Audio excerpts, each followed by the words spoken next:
الحمد لله نحمده ونستعينه ونستغفره ونؤمن به ونتوكل عليه ونعوذ بالله من شرور أنفسنا ومن سيئات أعمالنا من يهده الله فلا مضل له ومن يضلله فلا هادي له أشهد أن لا إله إلا الله وحده لا شريك له وأشهد أن محمدًا عبده ورسوله صلى الله تعالى عليه وعلى آله وأصحابه ومن تبعهم بإحسان إلى يوم الدين وسلم تسليما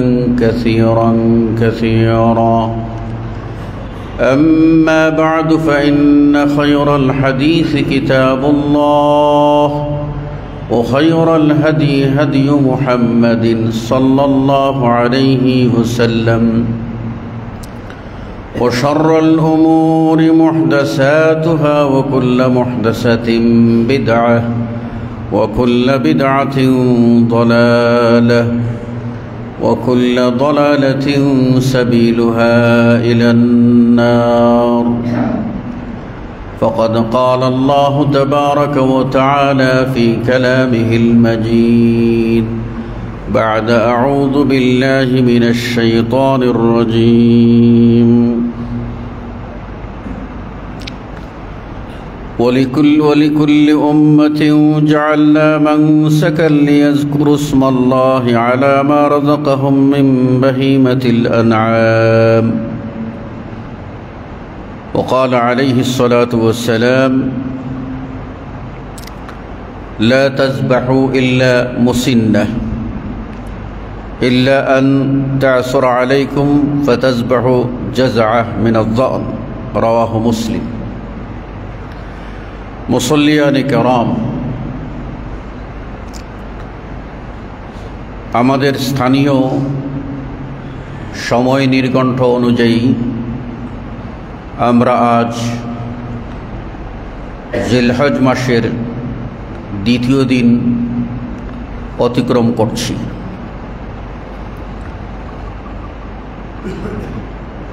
জিলহজ মাসের প্রথম দশকের ফজিলত সম্পর্কে এবং করণীয় সম্পর্কে আমরা গত জুমায় আলোচনা করেছিলাম।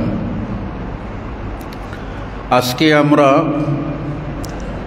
কোরবানি সংশ্লিষ্ট কিছু মাসআলা ও মাসাইল প্রসঙ্গে আলোকপাত করতে প্রয়াস পাব ইনশাআল্লাহু তাআলা। প্রথমত আমাদের সকলকে একটি বিষয় জেনে নিতে হবে যে আল্লাহ রব্বুল আলামিন আমাদের জন্য পরিপূর্ণ একটা দিন উপহার দিয়েছেন। এই দিনে বা এই ইসলামে কোনো অপূর্ণতা নাই, কোনো শূন্যতা নাই, কোনো কমতি নাই, কোনো ঘাটতি নাই।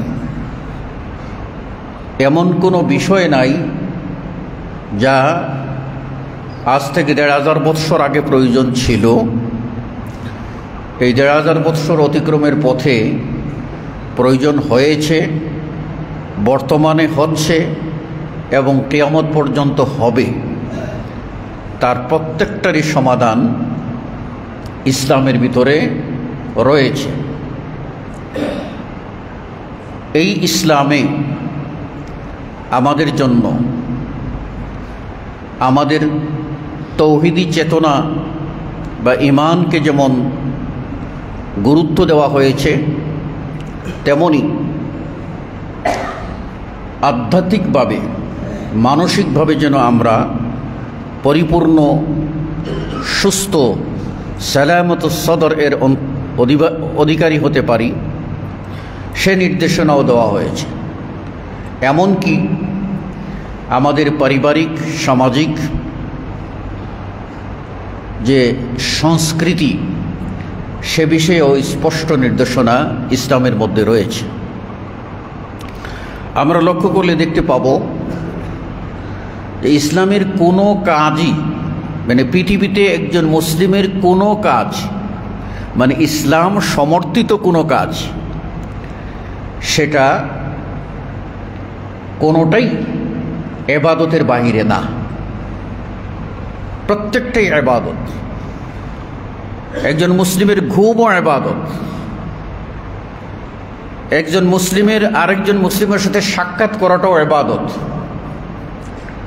অসুস্থ ব্যক্তিকে দেখতে যাওয়াটাও ইবাদত, আত্মীয় স্বজনের বাড়িতে যাওয়াটাও হলো ইবাদত, বিবাহ করাটা হলো ইবাদত, স্বামী স্ত্রীর যে জৈবিক শখ আল্লাহ দিয়েছেন সেটা মেটানোও ইবাদত, সন্তান লালন পালন ইবাদত।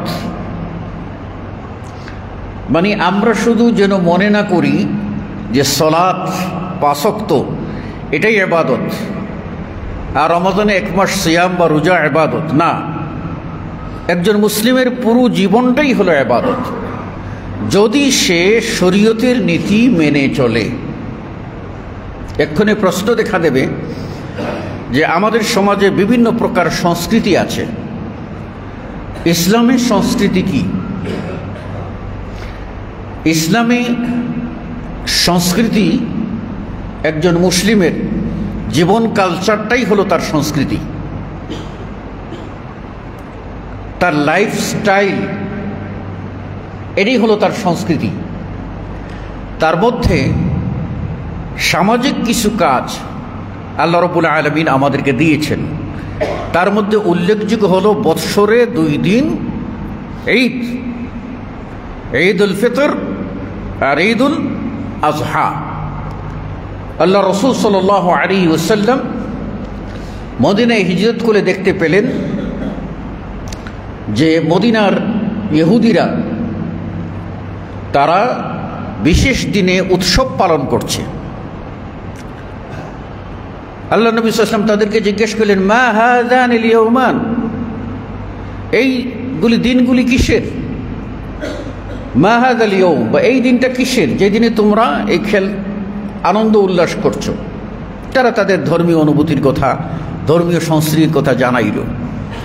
রাসূলুল্লাহ সাল্লাল্লাহু আলাইহি ওয়াসাল্লাম আল্লাহর কাছ থেকে ওহী পেলেন এবং তার উম্মতকে জানিয়ে দিলেন যে কাদ আবদালাকুমুল্লাহ, আল্লাহ তোমাদের জন্য এদের দিনের চেয়ে আফজল, বেটার, উত্তম 2টি দিন তোমাদেরকে দান করেছেন। তাহলে বেরা গেল সেটা হলো ঈদুল ফিতর এবং ঈদুল আজহা। এই 2টি দিন আল্লাহর দান করা বিশেষ সম্মানী দিন। এই দিনে বান্দারা ইবাদত করবে,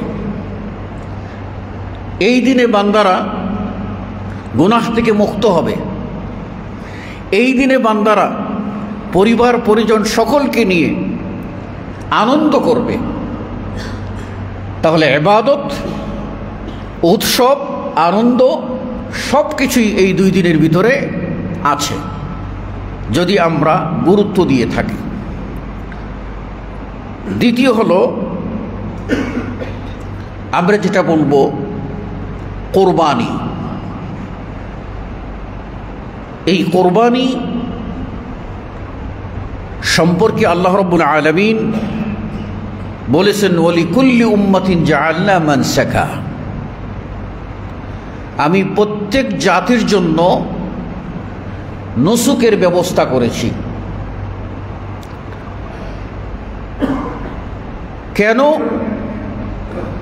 লিয়াজকুরু ইসমাল্লাহ, তারা যেন আলাইহি, এই নুসুক, এই কোরবানিতে তারা যেন আল্লাহর নাম স্মরণ করে,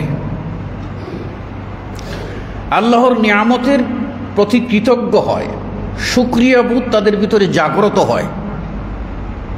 আলা মা রাযাকাহুম মিন বাহিমাতিল আনআম, চতুষ্পদ যে জন্তুগুলি আল্লাহ রাব্বুল আলামিন আমাদের জন্য রিজিক হিসাবে দিয়েছেন, সেগুলি যেন আমরা ভোগ করি আর আল্লাহর শুকরিয়া আদায় করি। এই আয়াত প্রমাণ করে পৃথিবীতে যত উম্মত এসেছেন প্রত্যেক উম্মতের জন্য কোরবানির ব্যবস্থা ছিল। এই জন্য কোরবানিকে দুই ভাগে ভাগ করা যায়। একটা হলো ইব্রাহিম আলাইহিস সালামের আগের যুগ, মানে আদম থেকে ইব্রাহিম আলাইহিস সালাম পর্যন্ত, আর ইব্রাহিম আলাইহিস সালাম থেকে এই মুহাম্মদ সাল্লাল্লাহু আলাইহি ওয়াসাল্লাম পর্যন্ত, এই দুই যুগে ভাগ করা যায়। প্রথম ভাগে অর্থাৎ ইব্রাহিম আলাইহিস সালামের আগে যত নবী রসুল অতিক্রম করেছেন, যে উম্মত অতিবাহিত হয়েছে, তাদের জন্য যে কোরবানিটা, সেই কোরবানিটার ধরন ও প্রকৃতি সম্পর্কে আমরা সম্যক অবগত নই, কিন্তু আমরা এটা বিশ্বাস করি কোরআন যেহেতু বলেছে ওয়ালিকুল্লি উম্মাতিন জাআলনা মানসাকা, প্রত্যেক উম্মতের জন্য নুসুকের ব্যবস্থা ছিল। আর ইব্রাহিম আলাইহিস সালামের দুই পুত্র হাবিল ও কাবিলের ঘটনা আল্লাহ রাব্বুল আলামিন কোরআনে উল্লেখ করে বলছেন যে স্মরণ করো সেই সময়ের কথা, ইস্তাকাররাবা কুরবানান, যখন ইব্রাহিমের দুই ছেলে কুরবানি করেছিল। আদম আলাইহিস সালামের দুই ছেলে কোরবানি করেছিল। আদম আলাইহিস সালামের দুই ছেলে কোরবানি করেছিল। ফাতুকুব্বিলা মিন আহাদিহিমা, তাদের দুইজনের একজনের কোরবানি আল্লাহ কবুল করেছেন, আর দ্বিতীয় জনের কোরবানি কবুল করেন নাই। ইতিহাস সকলের জানা আছে।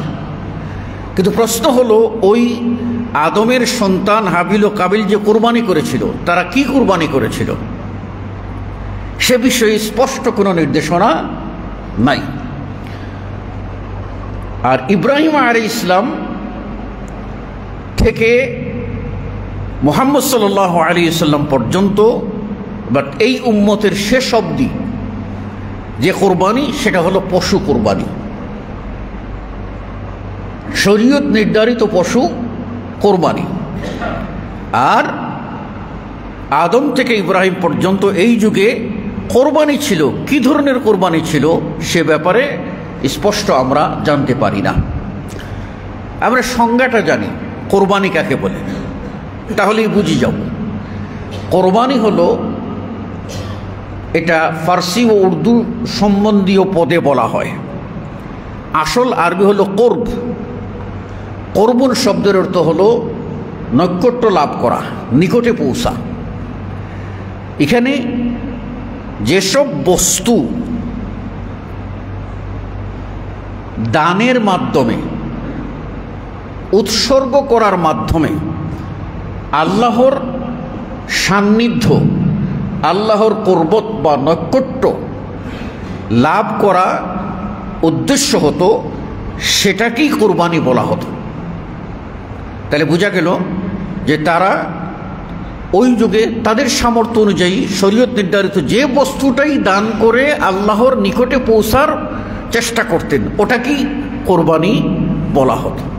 এই জন্য ওরফান আমাদের ভিতরে এই কথাটা এখন পর্যন্ত চালু আছে, আল্লাহর ওয়াস্তে কিছু সময় কোরবানি করেন, বলে না? আল্লাহর রাস্তায় কিছু দান দেন, কিছু কোরবানি করেন ভাই। এই কথাটা মানে আপনি আল্লাহর রাস্তায় সময় দেবেন, ওটাও কোরবানি। আল্লাহর রাস্তায় দান করবেন, ওটাও কোরবানি। আল্লাহর ওয়াস্তে দাওয়াতি ময়দানে যাবেন, ওটাও কোরবানি। মানে আল্লাহর ওয়াস্তে ত্যাগ করাকেই কোরবানি বলা হয়। এবার ইসলামী শরীয়তে, অর্থাৎ আমাদের নবী সাল্লাল্লাহু আলাইহি ওয়াসাল্লাম আমাদের জন্য যে শরীয়ত উপহার দিয়ে গেছেন, এই শরীয়তে কোরবানি বলা হয় শরীয়ত নির্ধারিত পশু, শরীয়ত নির্ধারিত দিনে আল্লাহর নামে উৎসর্গ করার নাম হলো কোরবানি, যার সাহায্যে বান্দারা আল্লাহর নৈকট্য, আল্লাহর কাছে পৌঁছতে চায়, আল্লাহর প্রিয় পাত্র হতে চায়। এটা হলো কোরবানি। ইব্রাহিম আলাইহিস সালামকে আল্লাহ রাব্বুল আলামিন নির্দেশ দিয়েছিলেন তার একমাত্র পুত্র ইসমাইলকে কোরবানি করতে। ইব্রাহিম কুরবানি করবেন, ইসমাইলও কুরবানি হবেন। দুজনেই যখন সম্মত হলেন তখন আল্লাহ রাব্বুল আলামিন ইব্রাহিম আলাইহিস সালামের কোরবানি কবুল করে নিয়ে ইসমাইলকে মুক্তি দিয়ে দিলেন।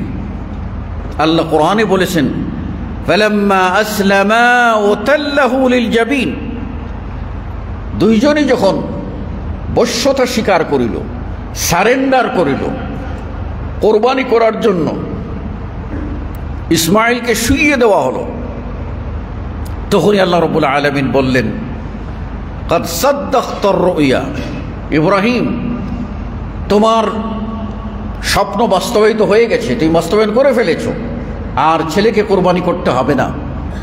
ফাদাইনাহু বিযিবহিন আযীম, আমি একটা বড় প্রাণী দিলাম, সেই প্রাণী কোরবানি করো। ইব্রাহিম কোরবানি করলেন। এরপরে আল্লাহ বললেন, ও তারাকনা আলাইহি ফিল আখিরিন, আর আমি এই কোরবানিটা এখন থেকে, পশু কোরবানিটা পরবর্তী যে যুগ, এই যুগ যে আসবে, এই যুগের জন্য আমি এটা জারি করে দিলাম। তখন থেকেই কোরবানি আমাদের জন্য জারি হয়ে গেল। আমাদের নবী সাল্লাল্লাহু আলাইহি ওয়াসাল্লাম কোরবানির জন্য 4 প্রকার প্রাণীকে নির্ধারণ করেছেন।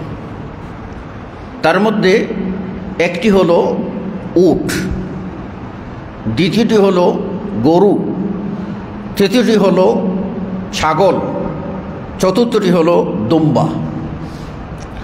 প্রত্যেকটার উভয় লিঙ্গ, তাহলে 4, উভয় লিঙ্গ হলে 8।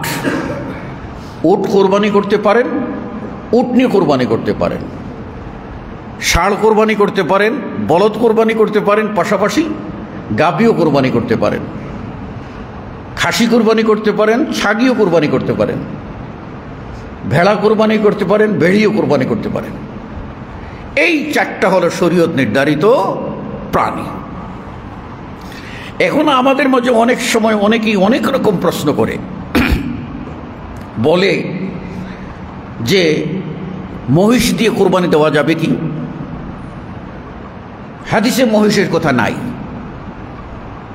হাদিসে যে 4টি শ্রেণীর কথা বলা আছে, এই 4টি শ্রেণীর সংকট যদি হয় তাহলে প্রশ্ন, তো আমাদের মধ্যে তো 4টি শ্রেণীর কোনো সংকট আমরা দেখি না। আর ওলামাদের অভিমত হলো আল জামুসু মিনাল বাকারা, উট মানে মহিষ হচ্ছে গরু শ্রেণীর প্রাণী, সেই হিসাবে ওই শ্রেণীর অন্তর্ভুক্ত করে আলেমদের একদল জায়েজ মনে করেছেন। আমি জায়েজের দিকে যাব কেন? আমার জন্য শরীয়ত নির্ধারিত প্রাণী রয়ে গেছে, উট রয়ে গেছে, গরু রয়ে গেছে, খাসি রয়ে গেছে, দুম্বা রয়ে গেছে, তাহলে আমি 4টার বাহিরে আরেকটা খুঁজতে যাব কেন? অনেকেই প্রশ্ন করেন হরিণ দিয়ে কোরবানি দেওয়া যাবে কি? শরীয়তে যা নির্ধারিত তার আনুগত্য করা হলো শরীয়ত অনুসারীদের উপরে ফরজ। এর বাহিরে তালাশ করা এটা হলো অজুহাত, আর যারা অজুহাত খুঁজবে তারা নেহায়ত মানে ভুলের দিকে ধাবিত হবে। কাজেই শরীয়ত নির্ধারিত যে প্রাণী আছে সেগুলি দিয়ে আমাদেরকে কোরবানি দিতে হবে। কোরবানির জন্য যে হাদিস সহিহ মুসলিমের মধ্যে, মুসলিমের হাদিস পড়েছিলাম, যেটা হলো রাসূল সাল্লাল্লাহু আলাইহি ওয়াসাল্লাম বলেছেন, লা তাযবাহু ইল্লা মুসিন্না, মুসিন্না প্রাণী ছাড়া অন্য কোনো প্রাণী জবে করিও না। মুসিন্না কি? মুসিন্না হলো সিন্নুন থেকে, সিন্নুন মানে দাঁত, দাঁত যে প্রাণীর উঠেছে এই দাঁতওয়ালা প্রাণী কুরবানি দিতে হবে। তো দাঁতওয়ালা প্রাণী কুরবানি দেব, এটাই হলো রাসূল সাল্লাল্লাহু আলাইহি ওয়াসাল্লামের নির্দেশ। বলছে লা তাযবাহু ইল্লা মুসিন্না, দাঁতওয়ালা ছাড়া কোরবানি দিবা না। কিন্তু দিন কি ইউসরুন, সহজ। এখন কেউ দাঁতওয়ালা পেল না, সেই ব্যক্তির জন্য কি হবে? আল্লাহ নবী সাল্লাল্লাহু আলাইহি ওয়াসাল্লাম বলেছেন, ইন তা'সুর আলাইকুম, যদি দাঁতওয়ালা প্রাণী খুঁজে পাওয়া তোমাদের জন্য কঠিন হয়ে যায়, তাহলে তোমরা কি করবে? সেই নির্দেশনাটা রাসূল সাল্লাল্লাহু আলাইহি ওয়াসাল্লাম দিয়ে দিয়েছেন। সেটা হলো 4 শ্রেণীর ভিতরে উল্লেখ করে দিয়েছেন বয়সের একটা বিষয়। ওই বয়স অতিক্রম হওয়ার পরেও যদি দাঁত না উঠে তাহলে কোরবানি দেওয়া যাবে। তবে দাঁতওয়ালা পশু কোরবানির জন্য চয়েস করা হলো সবচেয়ে উত্তম। এখন আপনার গরু পছন্দ হয়েছে, সুন্দর লাগছে, দামেও পড়তা হয়েছে, এখন আপনি ওটার দাঁত উঠে নাই, আপনি ওই মুহূর্তে মানে ফতোয়া আদায় করে ছাড়বেন যে ওটা দিয়ে কোরবানি হবে কিনা? আপনি কেন এটা করতে যাচ্ছেন? আপনি দাঁতওয়ালা কিনুন। আল্লাহ নবী সাল্লাল্লাহু আলাইহি ওয়াসাল্লাম বলেছেন, দাঁতওয়ালা পেতে যদি কঠিন হয়, তার মানে কি? পাওয়াই যাচ্ছে না দাঁতওয়ালা। হতে পারে এমন যে আপনি মনে করেছেন যে এইবার শনিবারে ঈদ, পালবে কোথায়? শনিবারেও হাঁটবো, সকালবেলা গিয়ে একটা নিয়ে চলে আসবো। গিয়ে দেখলেন যে একটা দাঁতওয়ালাও পাওয়া যাচ্ছে না, তাহলে আপনার উপরে কঠিন হয়ে গেল না? ইসলাম সহজ করে দিয়েছে। এই মুহূর্তে তোমার এত টেনশনের কারণ নেই। তুমি নির্দিষ্ট বয়সটা দেখে নাও, দাঁত না হলেও চলবে। কি বয়স? তুমি ভেড়া দিয়ে কুরবানি দিবে, 6 মাস পুরা হয়েছে, 6 মাস পুরা হয়েছে, বাস 6 মাস অতিক্রম করে 7 মাসের 1 দিনে পড়ে গেছে, ওকে, এটা দিয়ে তুমি কোরবানি দিতে পারবে। তুমি খাসি দিয়ে দেবে, ছাগি দিয়ে দেবে, দাঁত পাচ্ছ না, 1 বছর পার হয়েছে, বাস 1 বছর 1 দিন, এটা দিয়ে কোরবানি দিতে পারবে। তুমি গরু দিয়ে দেবে, দাঁতওয়ালা পাচ্ছ না, 2 বছর পার হইয়া 3 বছরের 1 দিন 2 দিনে প্রবেশ করে ফেলেছে, সেটা দিয়ে তুমি কোরবানি দিতে পারবে। উট দিয়ে কোরবানি দেবে, দাঁতওয়ালা পাচ্ছ না, সহজ, 5 বছর পুরা হইয়া 6 নম্বর বছরে প্রবেশ করেছে, বাস কোরবানি দিয়ে দাও। কিন্তু কোরবানির সুযোগ আছে দাঁতওয়ালা কিনার। এই সময়ে দাঁত ছাড়া কোরবানির দিকে তাকানোই ঠিক না, দাঁত ছাড়া পশুর দিকে তাকানোই ঠিক না। কেননা রাসূল সাল্লাল্লাহু আলাইহি ওয়াসাল্লাম আগেই হাসর করে দিয়েছেন, সীমা একটা এঁকে দিয়েছেন, লা তাযবাহু, লা তাযবাহু, জবেহ করিও না, ইল্লা মুসিন্না, তবে করতে পারো দাঁতওয়ালা। তাহলে দাঁতওয়ালাটা কোরবানি আমাদেরকে দেখতে হবে এবং সেই পশু কোরবানি আমাদেরকে করতে হবে। দাঁতওয়ালা যদি না পাওয়া যায়, সেক্ষেত্রে আমাদের জন্য যে বিধানটা শরীয়ত পরিষ্কার করে দিয়েছে, আমরা সেই বিধানের ভিতরেই যাওয়ার চেষ্টা করব। সেটা কি? আমাদের জন্য থাকলো যে আমরা বয়স অনুপাতে কোরবানির পশু আপনার নির্বাচন করব। এখানে আরেকটি বিষয় আমাদের মধ্যে যেটা আছে, সেটা হলো এই যে কোরবানির পশু কেনার সময় আমাদের খেয়াল করতে হবে এই কোরবানির পশুটি কি দোষমুক্ত না দোষী। লেজ কাটা, পা ভাঙ্গা, কান ফাটা কাটা, শিং ভাঙ্গা, এই প্রাণীগুলি দোষযুক্ত, এগুলি দিয়ে কোরবানি দেওয়া যাবে না। আল্লাহ রাসূল সাল্লাল্লাহু আলাইহি ওয়াসাল্লাম বলেছেন যে এমন অসুস্থ কোরবানি পশু, আল বাইয়িনু মারদুহা, যার অসুস্থতা, রোগটা পরিষ্কার, রোগা, সেটা দিয়ে কোরবানি চলবে না। এমন প্রাণী যার বয়স হইয়া হাড্ডির মগজ শুকিয়ে যাওয়া, এইরকম প্রাণী দিয়ে কোরবানি চলবে না। এমন প্রাণী যার আপনার এমন হয়েছে যে সে এত দুর্বল যে সে তার পালের সাথে যাওয়ার ক্ষমতা নাই, এই রকম দুর্বল, রোগা, কান ফাটা, কান কাটা, লেজ কাটা, চামড়া নাই, এই ধরনের দোষযুক্ত পশু দিয়ে কোরবানি দেবে না। আচ্ছা, আপনি একটা উদাহরণ সহজেই মনে করুন। আপনি আপনার একজন প্রিয় ব্যক্তি যাকে আপনি সম্মান করেন, তাকে একটা জিনিস গিফট দেবেন, একটা হাদিয়া দেবেন। এই হাদিয়ার মাধ্যমে কি হয়? তাহাদু তাহাব্বু, ভালোবাসা সৃষ্টি হয়, মহব্বত সৃষ্টি হয়। এখন এই হাদিয়াটা আপনি যখন দিতে যাবেন, তখন ধরেন একটা কলম দিলেন, একটা কলমই দিবেন, তা আপনি চেষ্টা করবেন যে একটা কলম, একটা ভাঙ্গা কলম দিয়ে দিই, দেবেন? কেন দেবেন না? অথবা কালি ফুরিয়ে গেছে, এটা দিয়ে দিই, কেন দেবেন না? এটা এক প্রকার ওই সম্মানিত ব্যক্তিকে ধোঁকা দেওয়ার নামান্তর। কারণ কালি নাই, কলম অচল, ভাঙ্গা কলম আরও অপমান। তো আপনি হাদিয়া দেবেন সাধারণ একজন ব্যক্তিকে, আপনার দোস্তকে, তার মন যেন খুশি হয়, সেটার দিকে আপনি অগ্রাধিকার দিচ্ছেন। তাহলে আল্লাহর জন্য হাদিয়া পাঠাবেন, আল্লাহকে হাদিয়া দেবেন।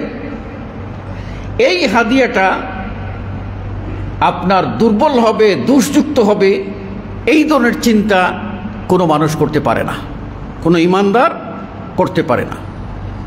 কেননা এই কোরবানির পশুটা এটা আল্লাহর নামে উৎসর্গ করা।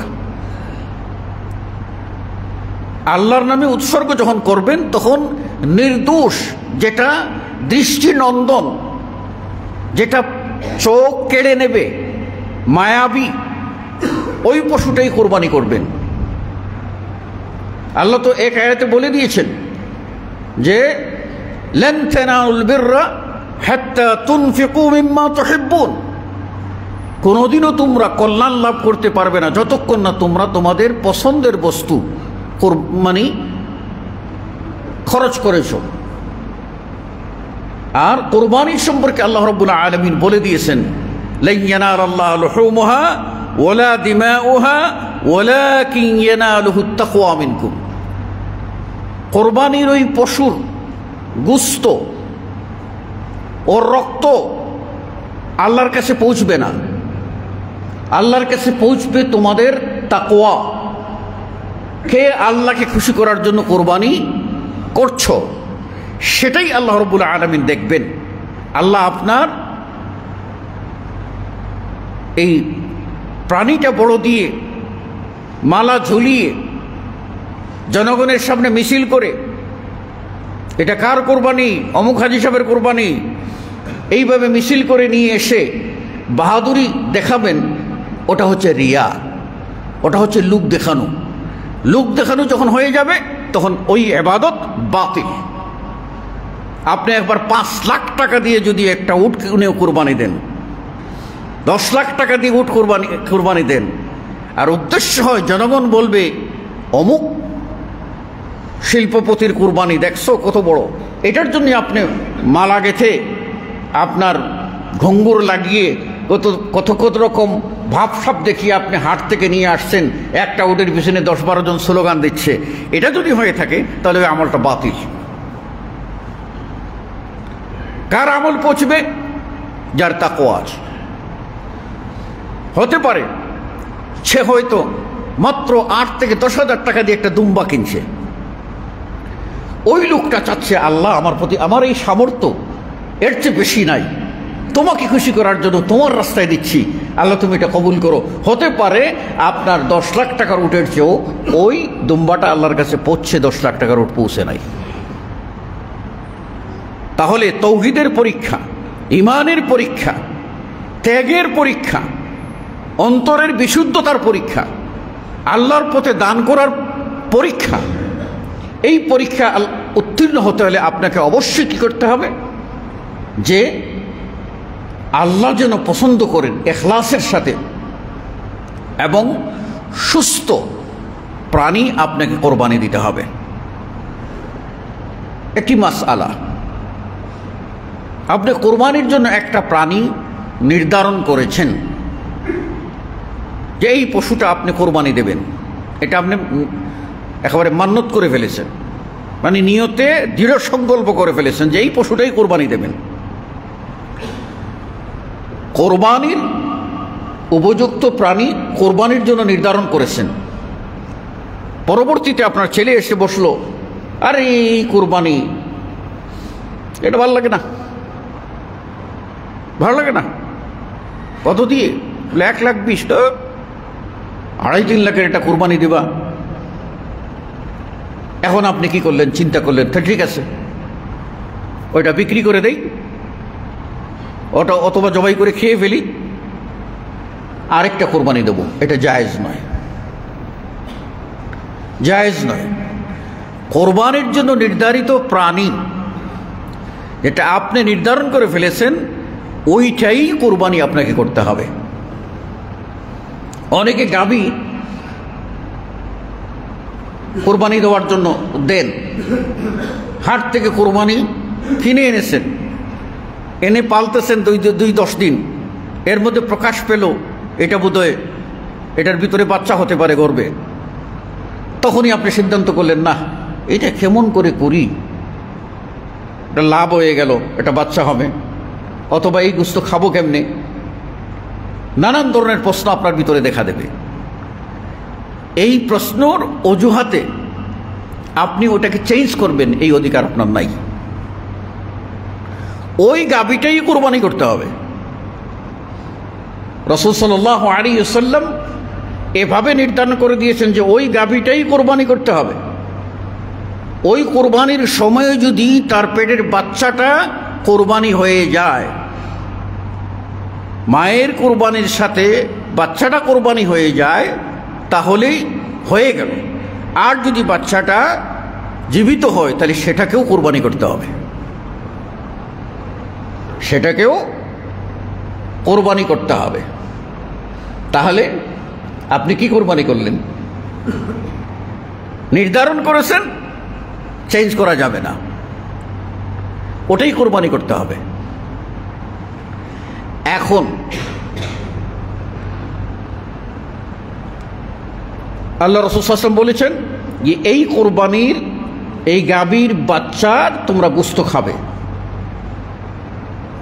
যদি রুচিতে হয়, আর না হলে খাবে না। তাহলে ওই বাচ্চাটারও গোশত খাওয়া কি জায়েজ, রুচি হলে খাবে, না হলে খাবে না, কিন্তু গাভী চেঞ্জ করা যাবে না। এটা খেয়াল করতে হবে। আপনি গরু কিনে এনেছেন, আনার পরে অসুস্থ হয়ে পড়েছে, তখন কি করবেন? এই অসুস্থতা হলো 2 প্রকারের। এক প্রকারের অসুস্থতা হলো সাময়িক অসুস্থতা, যাকে অসুস্থতা বলা যায় না। অর্থাৎ আনছেন, খুব ভালো করে খৈল বসি খড় খেয়েছে, 2 দিন পরে আর খাচ্ছে না, তখন আপনি মনে করলেন কোনো না কোনো অসুখ হয়েছে, খাচ্ছে না কেন? এই হালকা অসুস্থতা, এটা যদি 2 জন মানুষকে ডাকেন, তারা যদি বলে দেখেন তো এই গরুটা অসুস্থ কিনা, না তো সেই রকম অসুস্থতা, এটা দিয়ে কোরবানি চলবে, এটা দিয়ে কোরবানি চলবে। আপনি সুস্থ গরু কিনে এনেছেন, গরুর খোরা রোগ হয়, আপনি এনে দেখলেন যে 2 দিন পরে পায়ের খোরাগুলি খুলে গেছে, ব্যথা হচ্ছে, দাঁড়াইতে পারতেছে না।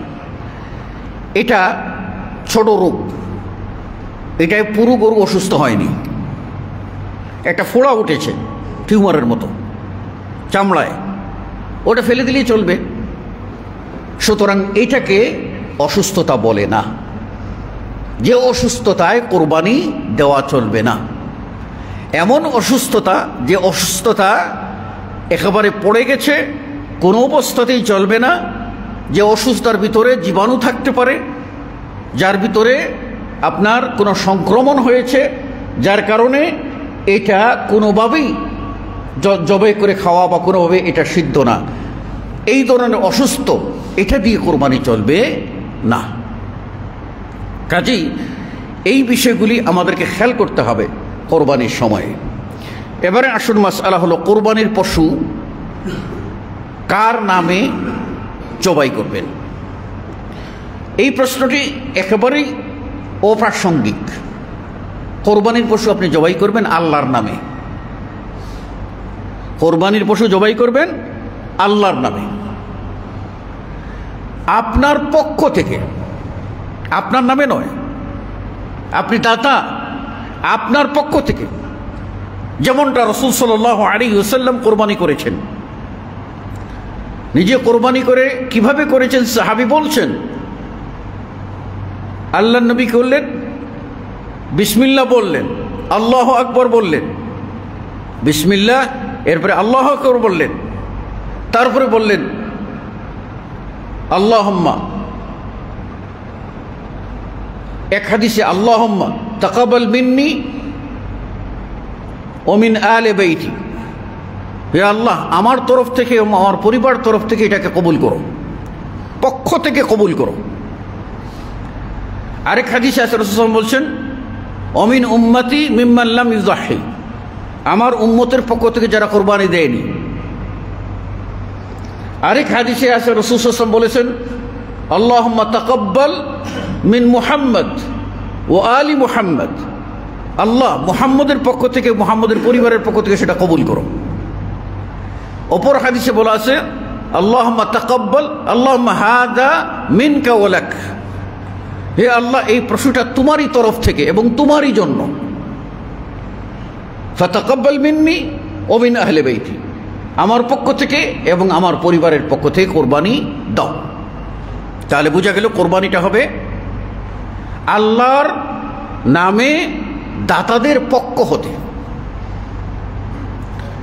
এবার প্রশ্ন হলো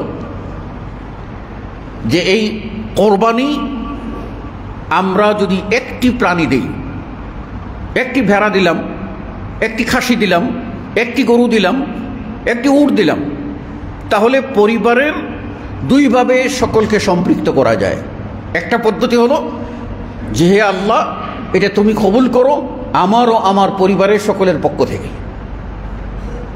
এইভাবে বললে আপনি নেকি পাবেন, আপনার পরিবারের সকলেই নেকি পাবে। কারা? যারা জীবিত আছে। আর যদি আপনি বলেন আল্লাহ এটা তুমি কবুল করো আমার পক্ষ থেকে এবং আমার পরিবারের জীবিত মৃত সকলের পক্ষ থেকে, তাহলে এই প্রাণীতে সওয়াবে জীবিতরাও শরীক হবেন, মৃতরাও শরীক হবেন। এটা জায়েজ, আপনি করতে পারেন।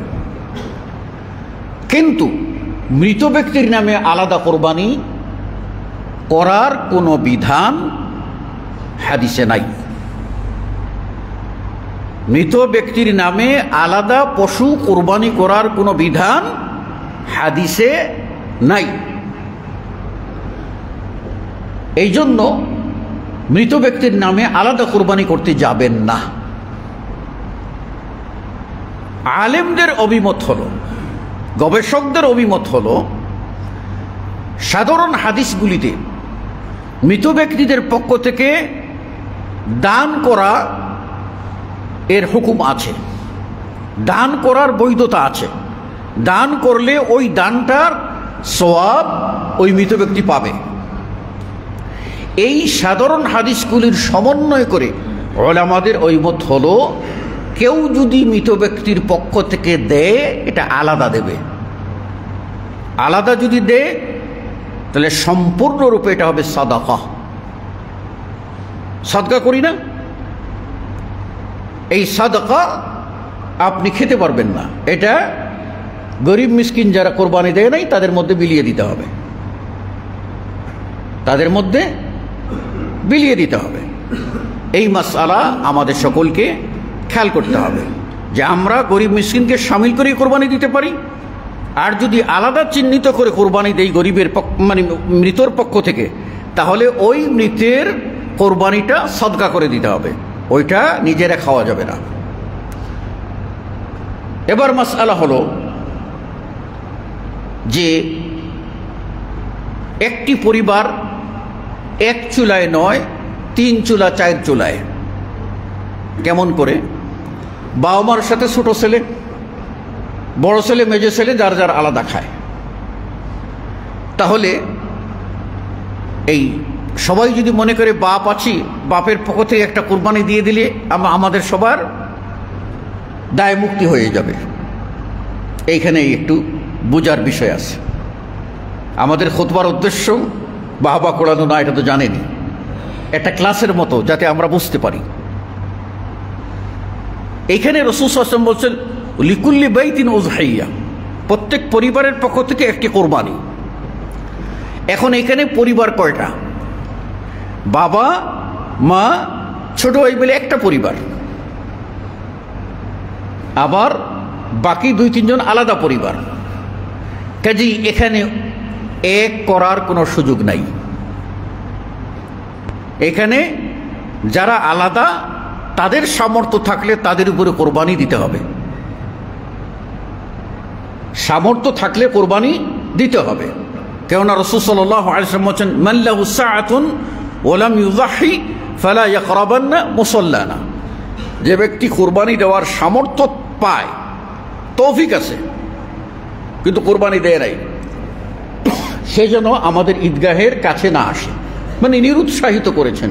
এর অর্থ ঈদগাহে যাওয়া যাবে না এটা না। ঈদগাহে যাবে, সালাত আদায় করবে, সবই ঠিক, কিন্তু আল্লাহ নবী পছন্দ করেন নাই। সামর্থ্যবান প্রত্যেকেরই এই কোরবানি দিতে হবে। এখন প্রশ্ন হলো, যদি তারা একটা গরু বা উট কোরবানি দেন, আর এই কোরবানির সময়ে যদি তারা অংশীদারের ভিত্তিতে দেন,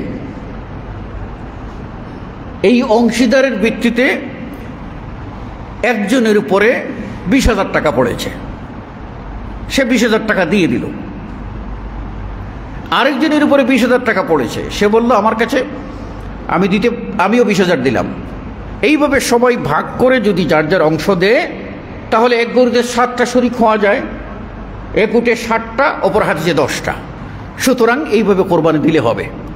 কিন্তু একটা আছে যেটা হবে না, সেটা বললাম যে বাপের পক্ষ থেকে দিলাম আর আহলে বাইত সকলের পক্ষ থেকে আদায় হয়ে যাবে, ওটা হবে না। যেহেতু চুলা আলাদা, তাদের উপরেও কোরবানি জরুরি, সামর্থ্য থাকলে। সামর্থ্য না থাকলে কোনো জরুরি না। এমনকি সামর্থ্য আছে সেই ব্যক্তি যদি কোরবানি না দেয়, আল্লাহ নবী অপছন্দ করেছেন, কিন্তু সে কি গুনাহগার হবে? সামর্থ্য আছে, দিল না, সে কি গুনাহগার হবে? না, গুনাহের বিধান আমরা দিতে পারি না। হাদিসে গুনাহের বিবরণ নাই, বরং মুসান্নাফ ইবনে আব্দুর রাজ্জাকের ভিতরে হাদিস এসেছে এবং মুসনাদে আহমদের আরেকটা হাদিস আসছে, যেখানে দেখা যায় যে আবু বকর রাদিয়াল্লাহু তাআলা আনহু তিনি 1 বছর কুরবানি দেননি। আব্দুল্লাহ ইবনে মাসউদ রাদিয়াল্লাহু তাআলা আনহু 1 বছর কুরবানি দেননি। তখন তাকে জিজ্ঞেস করা হলে তিনি বললেন যে আমি এই জন্য দেইনি যে মানুষ যেন মনে না করে যে কোরবানিটা ফরজ, দিতেই হবে, এটা যেন মনে না করে। তো আপনারা ওই ক্যাটাগরির নয় যে আমাদের উপরে শরীয়তের কোনো হুকুম, আমাদেরকে কেন্দ্র করে শরীয়তের কোনো হুকুম স্থির হবে, কোনো ফর্মুলা স্থির হবে, কোনো নীতিমালা স্থির হবে, যেটা আল্লাহ রসুলকে কেন্দ্র করে হতো, সাহাবাদের কেন্দ্র করে হতো। সুতরাং আমরা ওই পর্যায়ের না, গুনাহগার আমরা হব না, কিন্তু এটা উত্তমত্বার খিলাফ। সামর্থ্য থাকা অবস্থায় কোরবানি না দেওয়া এটা উচিত না। কোরবানি দিতে হবে। এক্ষণে কোরবানির পশু জবাই করবে কে? কোরবানির পশু জবাই করবে যিনি কোরবানি দেবেন তিনি। যিনি কোরবানি দেবেন তিনি জবাই করবেন।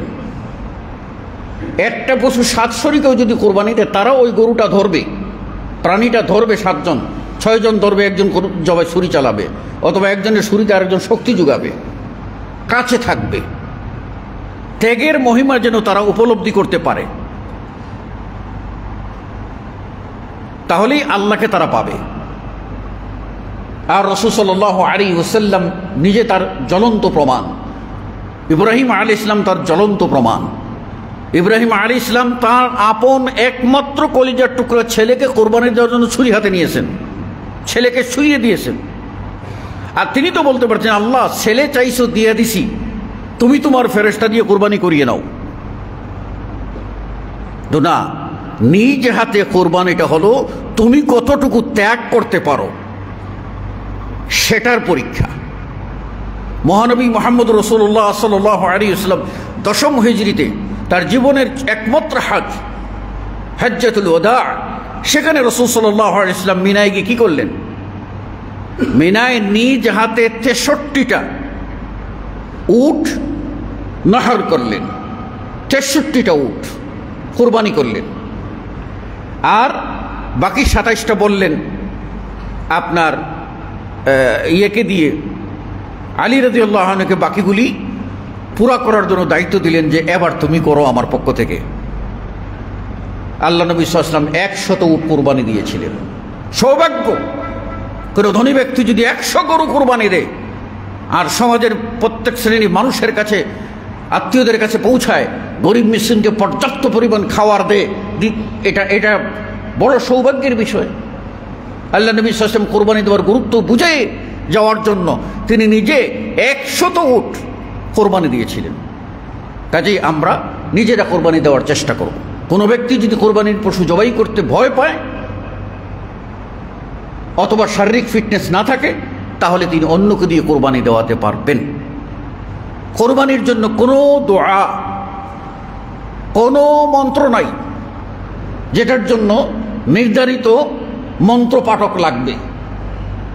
আমাদের সমাজে কোথাও কোথাও চালু আছে, মসজিদের ইমাম সাহেব কোরবানির পশু জবাই করবেন, আর প্রত্যেকটা পশু মাতে 500 টাকা করে নেবেন।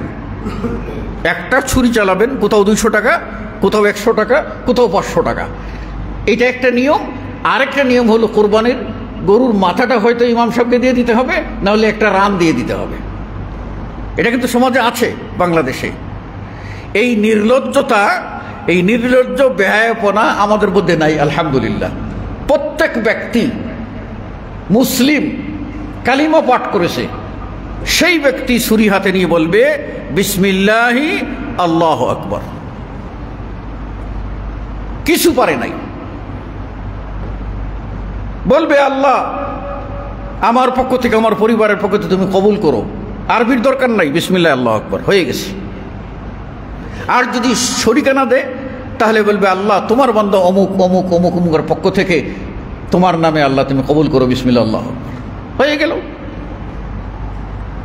যে বিষয়টা খেয়াল করতে হবে সেটা হলো কোরবানির পশু যতক্ষণ না পর্যন্ত নিস্তেজ হয়েছে, অর্থাৎ প্রাণ চলে গিয়ে একেবারে নিস্তেজ না হয়েছে, তার আগ পর্যন্ত তার খুর কাটা, তার চামড়া ছলতে যাওয়া, এটা কোনোটাই জায়েজ নয়। এ থেকে বিরত থাকতে হবে। পুরা নিস্তেজ হয়ে যাওয়ার পরে আপনি আবার কাটবেন।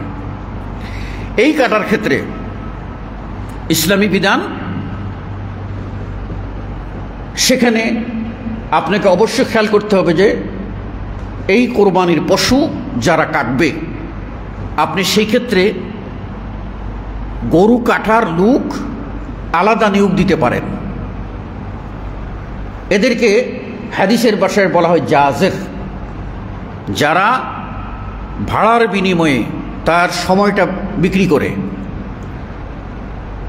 একটা গরু কেটে দেব কত টাকা, এই টাকাটা আপনি মালিক, আপনার পকেট থেকে দিতে হবে। কোরবানির পশুর কোনো অংশ থেকে দেওয়া যাবে না। যেটা আলী রাদিয়াল্লাহু আনহু বলছেন, নাহা রাসূলুল্লাহ সাল্লাল্লাহু আলাইহি ওয়াসাল্লাম আন নু'তিয়াল জাযিরা, আমাদের আল্লাহ রাসূল সাল্লাল্লাহু আলাইহি ওয়াসাল্লাম নিষেধ করেছেন আমরা যেন এই যারা পশু কাটে তাদেরকে যেন কোরবানির প্রাণী থেকে কিছু না দিই। তাহলে দেব থেকে? তিনি বলছেন, কুন্না নু'তি মিন ইনদানা, আমরা আমাদের নিজেদের পকেট থেকে আমরা এটা দিয়ে দিতাম। কাজেই এই বিষয়টাও আপনাদের খেয়াল করতে হবে। আর কোরবানির পশু আল্লাহ রাব্বুল আলামিন বলছেন, কুলু মিনহা ওয়া আত'ইমুল কানি'a ওয়াল মু'তার, নিজেরা খাও, যারা চায় তাদেরকে দাও, যারা চায় না তাদেরকেও দাও। সমান ওজন দিয়ে 3 পাল্লা ভাগ করতে হবে, ওটা না। এই ক্ষেত্রে শর্ট কথা হলো আমরা যেন এই রকম না করি যে কোরবানি দেওয়ার আগেই বড় বড় ডিপ ফ্রিজ এনে রেখে দিলাম, সারা বৎসর কোরবানির গোশত খাবো, গরিবরা পর্যাপ্ত না পাক। এটা করো, এই চিন্তা মাথার ভিতর রাখবেন না, এই চিন্তা মাথার ভিতর রাখবেন না। সোজা কথা, আপনি অবশ্যই পর্যাপ্ত পরিমাণে মানুষকে দেওয়ার চেষ্টা করবেন। আল্লাহ রাব্বুল আলামিন আমাদের সকলকে সুন্নাহ মোতাবেক কোরবানি করার তৌফিক দান করুন, আমিন। আকুলু কওলি হাযা আস্তাগফিরুল্লাহ লি ওয়া লাকুম ওয়া লিসাইরিল মুসলিমিন। বারাকাল্লাহু লানা ওয়া লাকুম ফিল কুরআন।